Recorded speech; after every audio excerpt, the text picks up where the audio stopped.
So on to another area and demonstration of where the new sketching tool is particularly useful, and that's with synchronous modeling.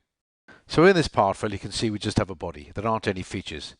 It could be a legacy part, it could even be an imported part from another CAD system, but we want to make some changes. Now typically we use synchronous modeling in this sort of scenario. Now there are a number of synchronous commands I could use, but in this instance I'm going to use the edit cross section because it utilizes sketch, and we can see how useful the new sketch solver is with this particular type of synchronous edit. So I activate the edit cross section command, select the geometry that I want to modify. I'm going to remove the front and rear faces out of my edit. I don't really need those. And then select the plane that I'm going to use to section the geometry. And you can see the sections being created.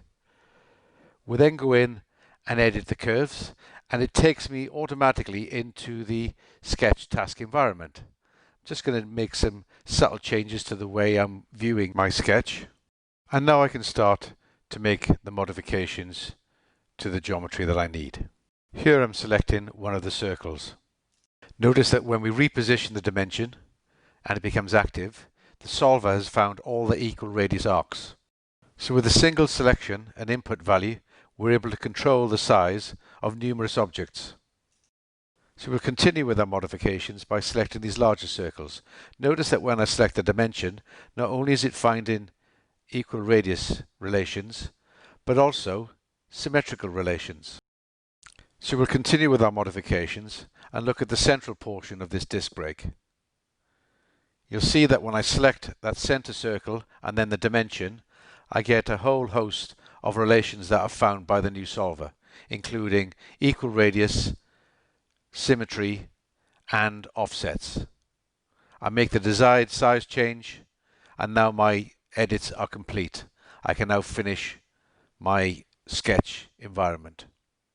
Notice now that the original solid body updates to the new edits that I performed using the cross-section command.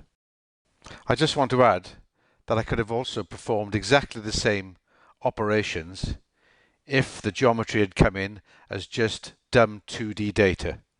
I could have added the curves to a sketch and then gone through the same modifications with the same recognition of all the relationships.